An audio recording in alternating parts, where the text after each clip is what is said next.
Hey, how's it going guys? This is Dave2D, and today we're taking a look at the GE62 VR from MSI. This is their entry-level 15-inch gaming laptop. It's been updated with some nice features, including the GTX 1060. So not much has changed on the exterior. It's got the same black brushed aluminum top panel with a plastic chassis and a plastic bottom panel. The overall build quality on the laptop is okay. The screen is pretty flexible. You'll want to be careful about putting too much weight on the laptop. The screen hinge itself is also a little stiff. It's not easy to open it one-handed. The chassis, however, is good. The keyboard area is aluminum and it's actually quite stiff. The keys are great to type on. MSI consistently has nice keyboards, and this one doesn't disappoint. Good key travel with nice spacing. It has SteelSeries lighting. It's not individually lit keys, but it's still cool to be able to customize colors. If you use your Windows key a lot, keep in mind that it's on the right side on this keyboard. The trackpad is mediocre. It's plastic and it's textured to match the brushed metal of the palm rest. It doesn't use native Windows drivers, it uses ELAN drivers, so tracking is imperfect, but the texture is what gets me the most. There's friction going from side to side, but not up and down, so it's a little bit weird. The physical buttons are nice though. Good activation pressure, not too loud, good clickiness, I like them. For ports, it has individual audio jacks, a USB-C, but there's no Thunderbolt 3 support, a pair of USB 3s, display outputs, Ethernet, and on the other side we have USB 2 and an SD slot.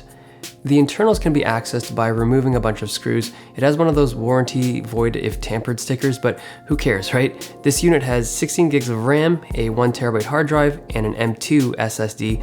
Drive speeds are good. I was worried they'd drop a slow drive in here, but it's actually pretty good. The 51 watt-hour battery is relatively small, and it's partially because the optical drive takes up so much space in there. And I get it, it's not something I use anymore, but there's still quite a few number of people in this world that use optical media for their games. But because of it, the battery life is relatively short as well. The CPU is a Skylake 6700HQ. We've seen this chip a lot. It has very good mobile performance. This laptop is rocking a GTX 1060 and the performance is really nice. Running at the native 1080p screen resolution, moderately demanding games like Rainbow Six Siege will break 100 frames per second on ultra graphics setting. Overwatch has the same thing going on. If you're playing on ultra at 1080p, you're hovering around 100 frames per second.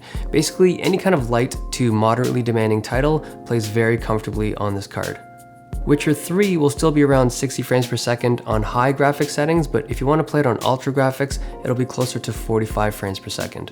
So overall, I think the GTX 1060 is a great fit for current generation gaming, and of course it's VR ready, so if that's your jam, you're good to go.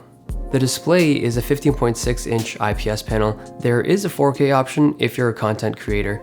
The 1080p panel is reasonably bright, and the panel overall is nice. Matte finish, good color accuracy, great viewing angles. My unit has a little bit of light bleed on the top right, but it's very mild and it's not something I really care about. The previous generation of the GE62 had great performance, but it didn't have great thermal management. MSI has changed a couple things and now has 2 extra heat pipes, and it makes a huge difference. This updated model has lower temperatures and it's a bit more comfortable to use on a table and on your lap. Fan noise is not bad. It's pretty quiet on idle, and under load it's pretty average for a 15-inch gaming laptop. It's audible, but it's not super loud or anything. The speakers are unchanged from the previous generation. It's got a pair of speakers on each side and a small subwoofer. The audio stays clean when it's loud. The bass still isn't great. I mean, it's a very small sub, but the overall sound is pretty good. Alright, the MSI GE62 VR. It starts at around $1,500 US. It's made with a mix of aluminum and plastics. Okay build quality. The 1080p screen is pretty bright and it has a good image. The keyboard is really nice with customizable RGB lighting zones. The trackpad is not as nice. On the inside, the Skylake 6700HQ and the GTX 1060 deliver great performance, and with the addition of the 2 extra heat pipes, they are properly cooled now. There are 16 gigs of RAM, a 2.5-inch drive bay, and a single M2 slot. All of them are easily accessed for upgrades. And lastly, there's a 51 watt-hour battery that'll get you around 3 hours of battery life. So if you're looking for a Pascal-based laptop, the GE62 VR will give you great value. The GTX 1060 has great performance, and the components all around are pretty good. The build quality is average, but if you're looking for the best performance for your dollar, this laptop should be on your short list. That's the end of this video. Hope you guys liked it. Thumbs if you did, subs if you loved it. It's been nice. I'll see you guys next time.